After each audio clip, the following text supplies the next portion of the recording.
Yesu nashimwe bakunze ijambo ry'Imana hano mu kiganiro ijambo ry'ubushobozi ni Revera Pastori Delegivatori umwungeri w'ishengero ijambo ry'ubushobozi aje ngo tugane ijambo ry'Imana n'umunezero udasanzwe bivanye nawe nkurikira wowe ibiganiro ntanga ubihereza abandi wowe ukomeje gukuramo inyigisho mu budasanzwe nshashimye abantu ukomeje ku telefona banyakura aho bino biganiro biriko birafasha ndakwibutsa ni kiganiro ijambo ry'ubushobozi rero uno munsi tugiye kuganira ku buryo umunani bwo guhimbaza Imana mu butunzi bwawe ingene wahimbaza Imana mu butunzi bwawe ndakwibutsa yuko abantu benshi bakunze guhimbaza Imana mu ndirimbo guhimbaza Imana mu majambo Yesu yavuze neza ngo banyubahisha kanwa ngo ariko ibikorwa vyabo bikamba kure kukwigisha cyangwa twigishanye ingene umuntu yahimbaza Imana mu butunzi bwiwe ngiye kuganira ku maturo indwi ukwiye gutanga mu ishengero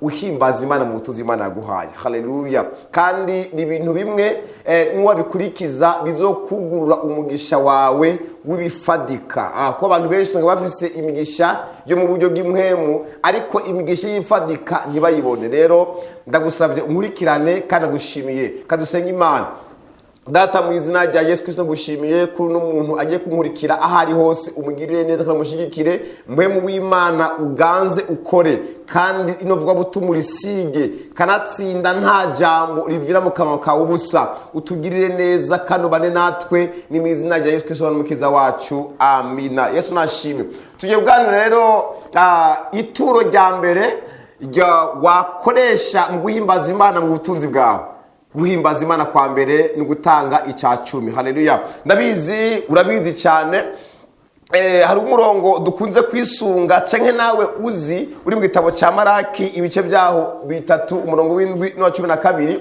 haravuga ngo uhereye mu bihe by'abakera by'abasukuruza muhora mukebya mugatamabwirizwa yanje nimuyitondere ni mungaruke ko nanje nzobagaruka ko niko horaho ngene ingabo agize yamara muravuga mutwi twagaruka mu buryo ki mbega umuntu yogunga Imana ariko mwebwe mwarangunze yamara muravuga muti twakugunze iki haleluya mwangunze igira 10 n'amashikanwa wa muvumo murawuvumye Imana itubabarire cyane haleluya rero namukeneye gukura mu buryo bw'imwemu namukeneye guhimbaza Imana mu butunzi bwawe ikintu cya mbere wakora mu guhimbaza Imana mu butunzi bwawe nuko utanga icya 10 haleluya ushobora kuba icya 10 utagitanga cyane ugitanga mu bundi umuntu butandukanye ariko icya 10 ni gihabwa abakene ni gihabwa imfuvyi gapfa akazi icya 10 gitangwa mu nzu y'Imana haleluya mu nzu y'Imana niyo mpamvu rero ukwiye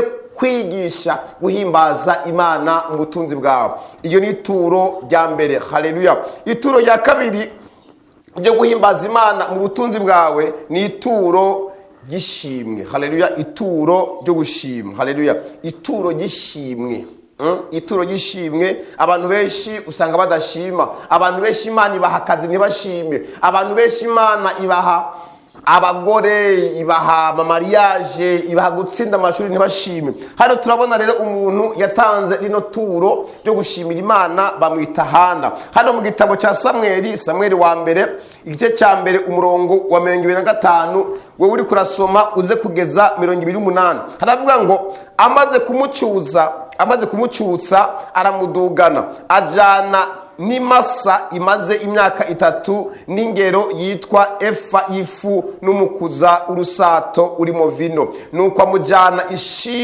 ishiro mu ngoro y'uhoraho kandi uwo mwana yarakiri mutoya maze haza Hana aravuga ati mwami wanje indahiro ni wewe ni jewe erega ni jewe wa mugore nari mpagaze iruhande yawe mwami wanje nsaba uhoraho njo cyatumye ndamuguze inkuka y'uhoraho azorinda apfa ari inkuka y'uhoraho nuko basengera aho hantu amina hano n'umukozi w'Imana bita Ana murabizi ko yari ingumba arafise ituro yatanze ubwa mbere agiye gusaba ariko hano tubona rero amaze gucutsa umwana bita Samuel Imana yamuhaye amujana kumushimira Imana haleluya rero turabona ni ngombwa yuko utanga ituro uhimbaza Imana mu butunzi bwawe ugatanga ituro ryo gushima Ana ntabwo yajyanye ibintu bisanzwe, yajyanye ibintu by'igiciro yari afise mu rugo, arabitwara abihereza Imana, avuga ati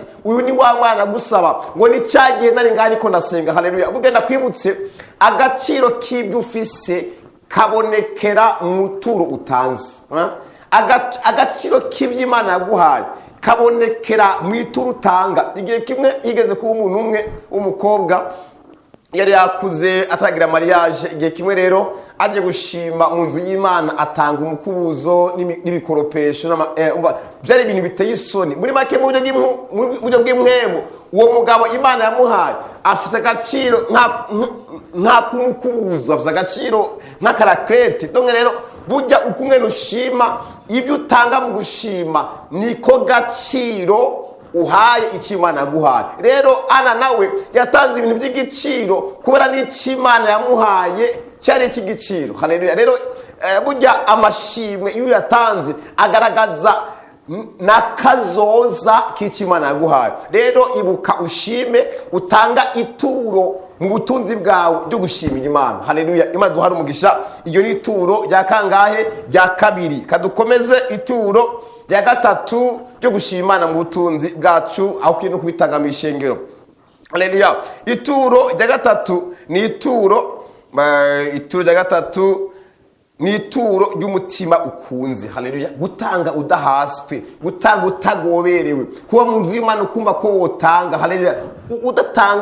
Ugatanga udahaswe, ukabona burya gutanga ndakwibutsa nico twaremewe. Haleluya. Kindi gihe nzobigisha akamaro ko gutanga. Mu kamaro ko gutanga nibyo twaremewe. Rero hano mu gitabo cya Mariko 12:41 turabona ngo Yesu ngo yicara yerekeye isanduku y'amaturo, areba cyane araba abantu bazana amaturo, ngo bashiramwo abatunzi benshi, bashiramwo menshi. Ariko ngo acabona undi mukecuru, undi mumama, undi mukecuru ngo afata atanga amakuta abiri, atanga ikuta rimwe gusa, amafaranga make cyane. Yesu ngo abiravye ngo abona uwo mumama, uwo mukecuru, uwo musaza ngo atanze ibiruta iby'abandi. Kubera iki? Yatanze ibyo yari afise, abitaga n'umutima ukunze. Haleluya. Rero gerageza utanga n'umutima ukunze, ntutange kubera yuko urahatwa. Gerageza uha agaciro Imana. Burya no kugena utanga bitewe n'agaciro uha Imana. Kubona ukiri muzima, kubona waramutse ni igiciro kidasanzwe. Tanga ushimira Imana mu butunzi bwawe. Ituro rya kane rero, esa shim ndagusaba yuko muzoshira komenta, mugagira komenta namba hari ikindi kintu mura twukongera ko hano munsi, muze mugire ku commentaire. Haleluya. Mushire commentaire. Nawe ndazi umukozi w'Imana urafise indi yishurirwa wobona muri ibi, uzubyandike munsi. Ndabigusabye cyane. Kino kigo kirakomeye, nateguye amaturo y'umunani, ariko amaturo yo gutanga ni menshi. Nikagere basi ku turo rya kane. Ituro rya kane ni ituro bita ituro ry'umushuzo. Mu zindi ndimi ituro ry'umuganura. Haleluya. Ituro ry'umushuzo. Ituro ry'umushuzo, abantu benshi ituro ry'umushuzo batanga. Mbega umushuzo n'uyuhe? Reka dusome mu gitabo hano cy'Imigani 3:9-10. Ndavuga ngo wubahishe uhoraho ibintu byawe, bona umushuzo w'ivyeze byawe byose, niho ibigega byawe bizokuzura byongerekane, kandi amato yawe azosesekara imitobe. Amina. Yesu ashime cyane. Ituro ry'umuganuro, ituro ry'umucuzo. Nayo gushingira intahe gato nuko umwanya ari muto, ingene kera bahora batanga imishuzo. Ubundi umushuzo cyangwa umuganura ni bya bintu vya mbere vyera, ni bwa buro bwa mbere bwimeza bwera, ni ya masaka ya mbere yera imbere y'ayandi, ni bya biharage vyera ku bitsina musi. Haleluya. Bijya biharage rero, iyo mishuzo bya mbere nivyo bahora bajana mu nzu y'Imana. Mbega umushuzo umaziki? Umushuzo niwo uzogufasha kurindwa vya bindi byasigaye, kugira ngo inzige bya bindi byose ntibize konona umurima. Haleluya. Imbere yuko wakoza ibyo bintu mu kanwa, we wabanza kubishikanira Imana. Ariko no munsi byarahindutse. Haleluya. Imishuzo burya abantu benshi niyo barakoresha mu kubana no guterekera. Bafashe ibintu babikura ku Mana batangura babihereza ibigirwamana. Haleluya. Rero urasabye gutanga umushuzo wawe. Urashaka kuvuga ati mbega ko jewe ntarima, ko jewe atabiti mfise, atatongo mfise, notanga umushuzo guto. Ndakwibutsa birashoboka. Umushuzo ubundi ni umushahara wawe wa mbere. Namba ufise akazi, namba ukifuza, nujya mushahara wawe wa mbere ugihembwa, urafata wose ukumeze ukawushikanira Imana. Bisigura iki? Kontra yawe ntibazoyisinyura, kontra izogenda neza, akazi kawe kazotera imbere binakunze uronke na promotion. Kubera iki? Waramaze gutanga umushuzo, kajya kazi wagahereje Imana burundu. Haleluya. Niyo mpamvu umushuzo ni cya 10 ntacyo bisa. Icya 10 cyo ni ibintu utanga kimwe mu byo wungutse, ariko umushuzo ni ikintu cya mbere mu byo ufise, mu nga ufise uhereza Imana, kugira ngo muri sansi ngo ibyo ufise Imana ibirinde. Haleluya. Rero nakwinginze utanga umushuzo. Ushaka kuba atakazi, ukeneye akazi, rero ngira umuhigo ati Imana nubamakanda umushuzo, raba ibyo ukora. Namba hari umuceri warimye, tanga umushuzo. Ya miceri ya mbere yera, tanga umushuzo. Bya bihage bya mbere vyera, tanga umushuzo. Umushare wa mbere tanga umushuzo, ari wo muganura uhereza Imana. Bizotuma rero n'uwo murima wawe wera neza, atabasuma wiba, atanzigezi ujya, mu izina ryande, mu izina rya Yesu, kuko uba urinzwe. Haleluya. Ituro rya 5 ryo guhimbaza Imana mu butunzi bwacu. Yesu naduhara umugisha. Ni ituro ry'umuhigo. Haleluya. Abantu benshi barahize ariko ntabwo bahigura. Guhiga gusezerana. Haleluya. Hano mu gitabo cy'umusiguzi, ibice byaho 5, umurongo wa 4 no 5 bavuga ngo ni wasezerana isezerano ku Mana ntutebe kurishitsa, kuko idahimbagwa n'ibipfu. Ushitse icyo wasezeranye wopfuma utagira icyo usezerana, hakusezerana ntushitse. Imana idufashe cyane. Ndagusabira imbabazi ku Mana, ndagusabira n'imbaraga kugira ngo ushitse ibyo wasezeranye. No mu dufise abantu benshi bagenda barimuka amasengero, ukasanga umuntu ari cyo wasezeranye hano, ubonye ataco ufise ukaca uhimuka. Hari icyo wasezeranye, hari igisho gusezerana ukibaza ngo usezeranye imbere ya pasiteri cyangwa imbere y'abahanuzi. Oya, ariko burya usezeranye imbere y'Imana. Hano rero umukozi w'Imana Salomo ariko arabibutsa ngo hagusezeranye ngo nushitse ofuma uburisha ushitsa. Abantu benshi bagiye basezerana bagenzi babo, basezeranira Imana, ugasanga bya bindi basezeranye niko babishyize, ariko baravuga ngo umugororotsi ngo naho nico yarahiye cyo mwicara cemera. Ibuka icyo wasezeranye, ibuka, gerageza uhigura umuhigo. Higura umuhigo, hari icyo wasezeranye, kandi ubyibukiye wasezerana. Ushobora kuba witwaza ngo baraguhase, ariko burya oya, hari ijwi wumvise ko ahantu wasezeranye wari uri warahera hahera. Ibuka isezerano wasezeranye kugira ngo uhigure, bizotuma Imana iguha umugisha mu buryo budasanzwe. Ituro rya 6, ituro ryo kwitanga. Haleluya. Kwitanga, mbega kwitanga mu buryo ki? Kwitanga, urabona igihe umukozi w'Imana Salomo yigeze kuba yifuza kubaka inzu y'Imana, yaravuze ngo ni mwitange, umwe wese ngo yitange ibyo afise. Hari ibyo usanga kenshi mu masosiyete, mu ishengero no mu gihugu, ugasanga hari imigambi yo kwitanga. Kwitanga kubaka ibarabara, kwitanga kubaka ibitaro, kwitanga kubaka inzu y'Imana. Iyo ni ituro ryo kwitanga. Rero niko ndavuga ngo rero ari n'amaturo yo gushikana Imana mu butunzi bwacu, guhimbaza Imana mu butunzi bwacu. Hari n'abantu benshi mu ishingiro bitanze. Donke gusezerana bitana no kwitanga ni ikintu kiba kigomba kugurwa, gikenewe, kiri physically. Haleluya. Rero na bino usanga abantu benshi bitanga ntibashitse. Kwitanga, gira ibintu witanga, gira ibintu witanga, itange. Na Yesu yaritanze. No munsi witange.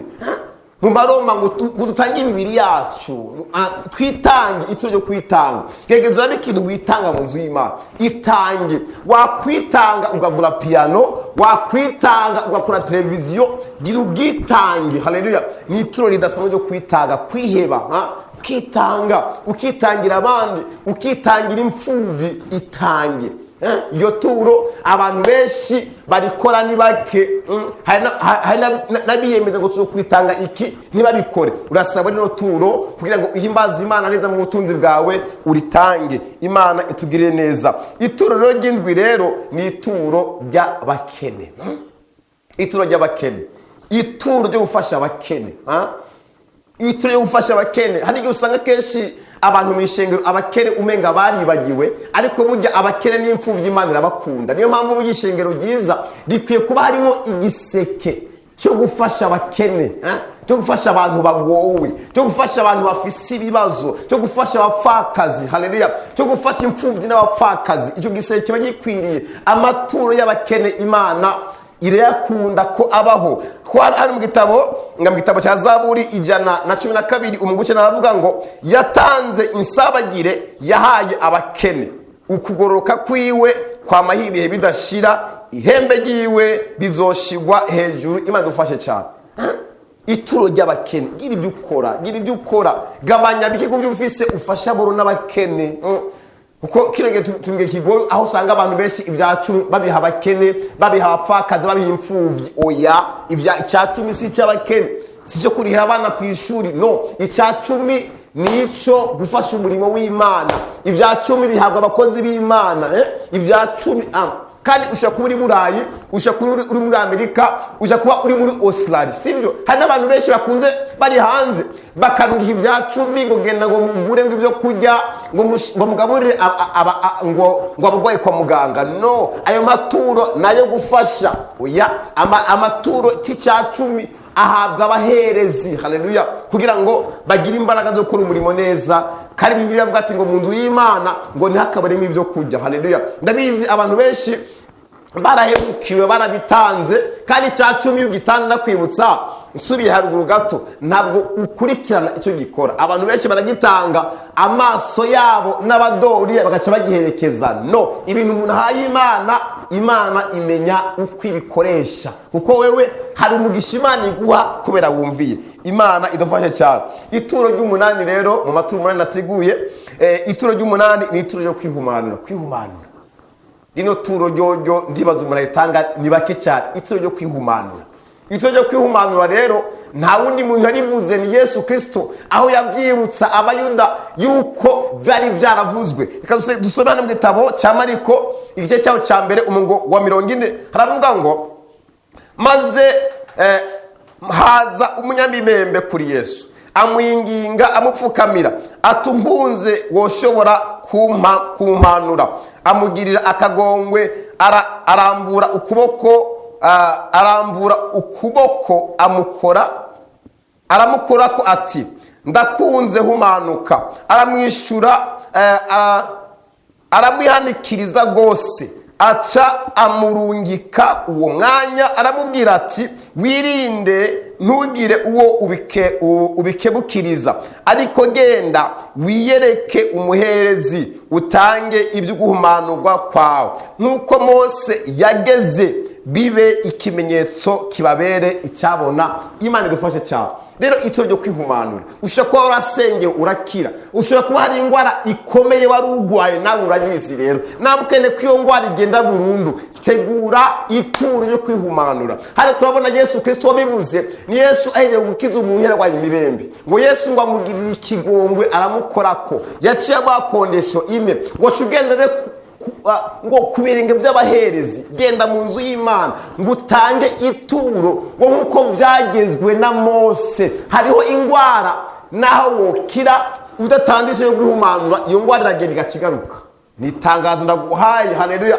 Yesu by'ukuri yavuze ngo mwaherewe ubuntu ngo mutangire ubuntu. Ibyo ndabizi ndabyumva, ariko Yesu yarategetse ngo ituro ryo kwihumanura. Turabona umuntu w'imibembe rero yategetswe na Kristo ngene mu nzu y'Imana kwihumanura. Nawe hari indwara wari urwaye, hari indwara gukomeye cyane, warasengeye warabaye paralize, warasengeye wagwa mu butandukanye, reka utegure ituro ryiza ryo kwihumanura urijyane ku birenge by'abaherezi b'ihumanura. Amuri Imana bane natwe rero. Aya yari amaturo y'uburyo rero indwi y'uburyo umunani ukwiye guhimbaza Imana utanga mu butunzi bwawe. Twabonye rero hano gatasubiramo ituro rya mbere ni ituro ry'Icyacumi, irya kabiri ni ituro ryo gushima, haleluya, irya gatatu ni ituro ry'umutima ukunze, irya kane ni ituro ry'umushuzo cyangwa umuganura, irya gatanu ni ituro ry'umuhigo cyangwa wasezeranye, irya gatandatu ni ituro ry'ubwitange, kwitanga, iry'indwi ni ituro ry'abakene, iry'umunani ni ituro ryo kwihumanura. Amahoro y'Imana bane namwe rero, ndakwifurije rero gukura mu buryo bw'impwemu kugira ngo ushobore guhimbaza Imana mu butunzi bwawe. Ibyo bizotuma uroranirwa, bizotuma waguka. Shalom. Wari kuraganira na Pastor Revera twendagiragije umwungere w'ishengero ijambo ry'ubushobozi. Ndanezerewe cyane rero kubona wantehite ryo kunyumviriza, kana gusengere kugira ngo ano majambo uzuyashire mu bikorwa. Kandi ndakwibutsa imego dusenga dukora umurimo w'Imana nkuko mwumvise ishengero ijambo ry'ubushobozi, dukora mu gisagara cya Bujumbura muri karitsiye ya Kabondo, ni kuri sale yaho yitwa Pyramide Center. Amahoro y'Imana bane nawe rero uzuzi igihe kimwe ibitangaza birakoreka, ibitangaza birakoreka, abagwaye barakira, by'ukuri tubonye Imana ikirakora. Rero ushobora kuba wakwifuza kunyandikira inbox ni kuri nomero ukurikira ni 79 kandi ushobora no kuba nawe kino kiganiro wo giterera kuko ukitanga kugira ngo ivugabutumwa rishike kure, kuko Yesu Kristo agiye kuza kandi ntabwo azoza ivugabutumwa ritaragera ku isi yose. Shalom. Kadusenga Imana. Mwami, buno buryo umunani bwo kuhimbaza Imana, bwo guhimbaza mu butunzi bwacu waduha Mana, tubishyire mu ngiro Mwami, reka tubikore Mwami, aho bizotuma ingwara, ubukene n'imyuka itandukanye Mwami ihunga. Ko turabonye Mwami, ndazi ko abantu benshi batabikoze, bababarire aho batabikoze kandi aho n'umutima wo kubikura. Wewe no munsi Mwami batange Icyacumi, wewe no munsi bashime, wewe no munsi batanga umuganuro, bashima batanga umushuzo Mwami, uhindura ibintu. Urakoze ko ubiremye, ni mu izina rya Yesu Kristo umwami n'umukiza wacu. Shalom. Murakoze cyane. Amahoro y'Imana abane namwe aho uri impande zine z'isi.